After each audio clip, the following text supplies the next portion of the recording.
Hi, my dear students. So, you all are welcome in this session of SS where we were discussing our ongoing chapter of SS in the political, the chapter number 2, Understanding Secularism. Until now, we have seen the introduction and meaning of the chapter. We have also seen that what is secularism and why is it important to separate religious from the state. एक बार फिर से हम repeat करेंगे इस topic को कि secularism जो होता है, तो सेक्युलरिज्म का मीनिंग ये है कि जहाँ पर किसी एक रिलीजन को ज़्यादा इम्पोर्टेंस नहीं दिया जाता है। सेक्युलरिज्म का ये भी मीनिंग होता है कि किसी एक कंट्री के अंदर more than one linguistic people रह रहे हैं, यानी कि बहुत ज़्यादा रिलीजन के लोग रह रहे हैं। जैसे हम बात करें सिंपली इंडिया की, इंडिया के अंदर हिंदू भी रहते हैं, मुस्लिम्स भी रहते हैं और बहुत सारे मेजॉरिटी एंड माइनॉरिटी कम्युनिटी के पीपल यहाँ पर स्टे करते हैं। पर इंडिया के अंदर बहुत अच्छी तरह से सेक्युलरिज्म प्रैक्टिस होता है क्योंकि यहाँ पे किसी भी एक रिलीजन को ज़्यादा इम्पोर्टेंस नहीं दिया जाता है, हर एक रिलीजन को इक्वल इम्पोर्टेंस दिया जाता है। तो आज हम देखेंगे यहाँ पर कि इंडिया का सेक्युलरिज्म यहाँ पे कैसे है। इसको देखने से पहले हम एक पिक्चर की डिस्कशन करेंगे जो कि हमें बताया हुआ है कि किस तरह से यहाँ पर अलग अलग कम्युनिटी के रिलीजन के लोग ऐसा बोल रहे हैं कि हम साथ साथ हैं। और डेफिनेटली ऐसा ही है कि भले ही कोई किसी भी रिलीजन को रिप्रेजेंट करता हो पर हमें साथ में मिलजुल के रहना चाहिए।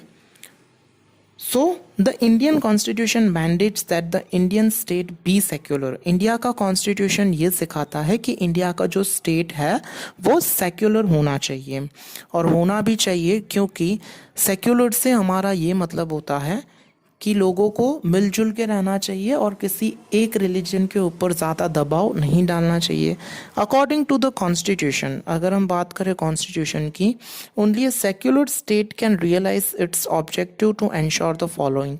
तो एक सेक्युलर स्टेट ही ऐसा होता है जो कि ऐसा रियलाइज़ करवाता है कि उसके क्या ऑब्जेक्टिव्स होने चाहिए। तो आइए हम देखें कि यहाँ पर क्या वन बाय वन इसके ऑब्जेक्टिव्स है। तो नंबर 1 है that one religious community does not dominate another. Secularism का मीनिंग होता है कि एक रिलीजियस कम्युनिटी दूसरे का डोमिनेशन कभी भी नहीं करती है। डोमिनेशन का मीनिंग होता है कि किसी दूसरी कम्युनिटी या रिलीजन के ऊपर ज़्यादा प्रेशर डालना या उनसे कोई ऐसा काम करवाना जो कि सोसाइटी के फेवर में ना हो। Number 2 is that some members do not dominate other members of the same religious community. तो फर्स्ट में तो हमने ये डिस्कस किया कि एक रिलीजन जो कि मेजॉरिटी होती है वो दूसरे रिलीजन माइनॉरिटी वाले को डोमिनेट करती है, यानी उनसे दुष्व्यवहार करती है। पर ऐसा भी हो सकता है कि एक ही रिलीजन के लोग दूसरी अपनी खुद की रिलीजन के लोगों के साथ में दुष्व्यवहार यानी कि खराब व्यवहार करें, डोमिनेशन करें उनका। तो सेक्युलरिज्म में ये कभी भी प्रैक्टिस नहीं होता है। नंबर 3 दिया हुआ है that the state does not enforce any particular religion not take away the religious freedom of the individuals. तो यहाँ पर स्टेट किसी भी पर्टिकुलर रिलीजन को एनफोर्स नहीं करता है या किसी की भी रिलीजियस फ्रीडम लेता नहीं है। तो ये मीनिंग होता है सेक्युलरिज्म का। The Indian state works in various ways to prevent the about domination. Indian state यहाँ पे अलग अलग तरह से प्रैक्टिस कर रहा है इस डोमिनेशन को कम से कम करने के लिए। First it uses a strategy of distancing itself from religion. तो सबसे फर्स्ट स्टेप ये उठा रहा है कि इंडिया के लोगों को रिलीजन से दूर रखें। रिलीजन प्रैक्टिस करना कोई बुरी बात नहीं है, पर रिलीजन से दूर रखने का मीनिंग ये हुआ कि जो भेदभाव होता है वो भेदभाव ना हो सके। The Indian state is not ruled by a religious group not does it support any one religion. तो इंडिया का जो स्टेट है, इंडिया का जो कंट्री है, वो किसी एक रिलीजियस ग्रुप द्वारा रूल नहीं किया जाता है। हम देखते हैं कि गवर्नमेंट के अंदर सबको इक्वल अपॉर्चुनिटी दी जाती है, वो किसी एक रिलीजन या मज़हब के लोगों को सपोर्ट नहीं करता है, वो सबको सपोर्ट करता है। In India government spaces like Law courts, police stations, government schools and offices are not supposed to display or promote any one religion. India के अंदर जो गवर्नमेंट की स्पेसेस बनाई हुई है, लाइक लॉ की कोर्ट्स हो या पुलिस स्टेशंस हो, गवर्नमेंट के स्कूल्स हो या ऑफिसेस हो, तो वो सबके लिए डिस्प्ले होती है, वो किसी एक रिलीजन का प्रमोशन नहीं करती हैं। तो हमें ये सीखने के लिए मिलता है कि यहाँ पर कायदे और कानून के सामने सब इक्वल होते हैं। अब हम देखें कि पिक्चर के फॉर्म में जो स्टोरी बताई हुई है तो वो हम समझने की कोशिश करेंगे। In a government school in Seemapur, students want to celebrate a religious festival. ये गवर्नमेंट हाई स्कूल है। तो यहाँ पर सिचुएशन दी हुई है कि सीमापुर के गवर्नमेंट स्कूल में स्टूडेंट्स को एक रिलीजियस यानी कि धार्मिक फेस्टिवल सेलिब्रेट करना है। Sir there is a big religious, उसमें से एक स्टूडेंट है जो कि सर को बोल रही है, sir there is a big religious festival next month, we have never celebrated it in school, can we do it in this year? तो वो स्टूडेंट सर से बोल रही है कि सर नेक्स्ट मंथ एक बड़ा रिलीजियस फेस्टिवल आने वाला है, तो हमने आज तक ये स्कूल में सेलिब्रेट नहीं किया है, तो क्या हम नेक्स्ट मंथ इसे सेलिब्रेट कर सकते हैं? तो सर बोलते हैं I am afraid isn't possible, that isn't possible Rekha. Sir reply करते हैं कि मुझे डर है कि ये पॉसिबल नहीं हो पाएगा Rekha. Rekha is the name of the student. This is a government school. वो जवाब देते हैं कि ये गवर्नमेंट स्कूल है। We can not give importance to any one religion. तो वो बोलते हैं हम किसी एक रिलीजन को इम्पोर्टेंस नहीं दे सकते हैं। प्राइवेट स्कूल्स में do that, government schools don't celebrate any religious festivals in the school premises. तो सर रिप्लाई में ये भी बोलते हैं कि प्राइवेट स्कूल्स भले ही इस तरह के फेस्टिवल्स को सेलिब्रेट करते होंगे और इन्हें मान भी देते होंगे, पर गवर्नमेंट स्कूल्स के अंदर इस तरह के फेस्टिवल्स हम सेलिब्रेट नहीं कर सकते हैं।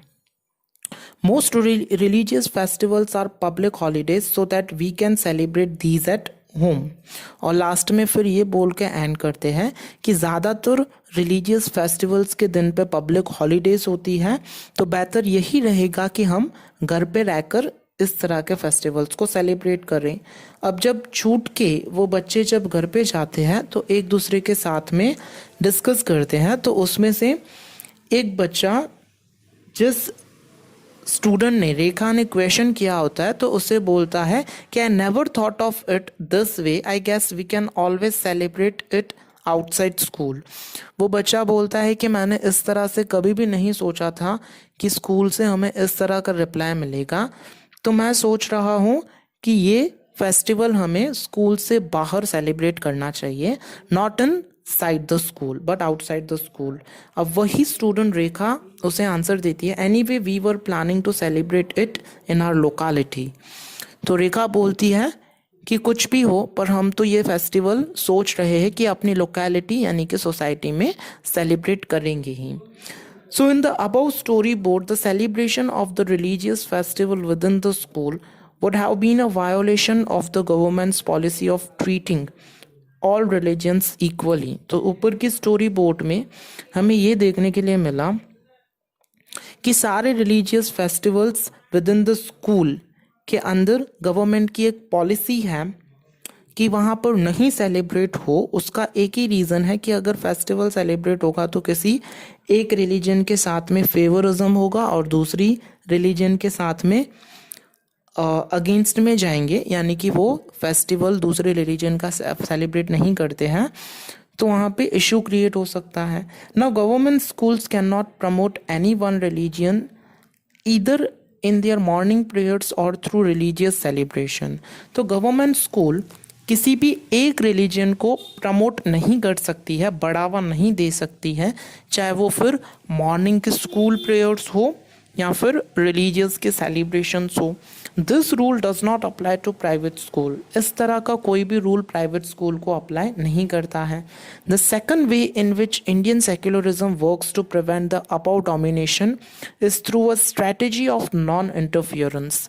तो जो दूसरी मेथड है कि इंडियन सेक्युलरिज्म काम करती है इस डोमिनेशन को, यानी कि एक रिलीजन जब दूसरे रिलीजन के ऊपर डोमिनेशन करती है, मेजोरिटी वाली माइनॉरिटी के ऊपर डोमिनेशन करती है एक स्ट्रेटजी बना के, तो वो है नॉन इंटरफियरेंस, यानी कि किसी भी रिलीजन के अंदर इंटरफेयर नहीं करना, दखल अंदाजी नहीं करना.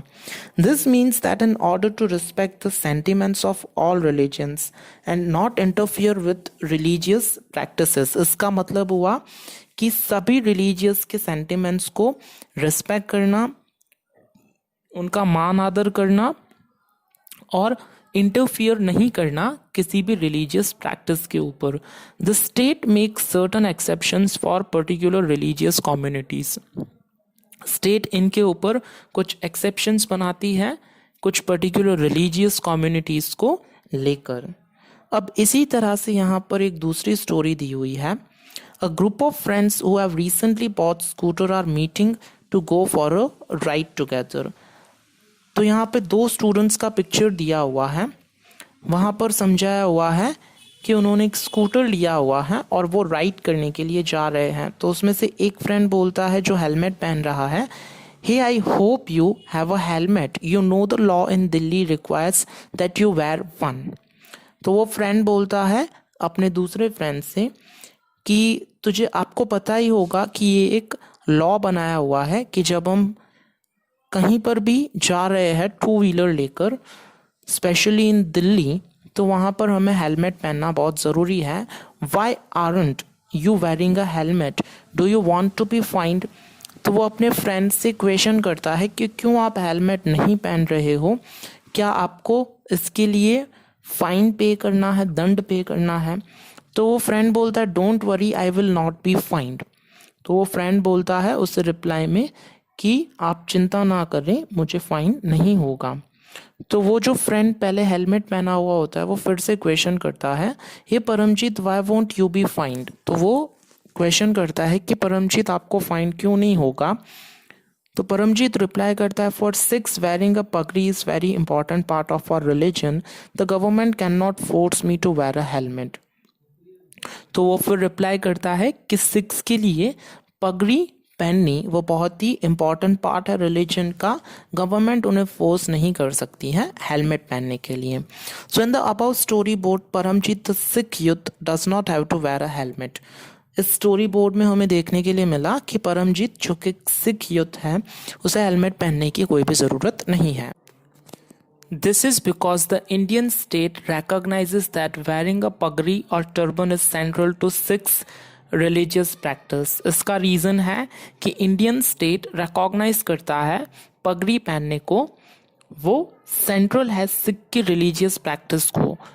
And in order not to interfere with this, और गवर्नमेंट इसके अंदर इंटरफियरेंस नहीं करती है, allows an exception in the law, और इसी तरह से लॉ के अंदर एक्सेप्शन होता है. So dear students, we have seen 2 of the stories today to understand the secularism. In our next session, we'll discuss the another story of the US, that is United States. So thank you for watching the video. Have a very nice day.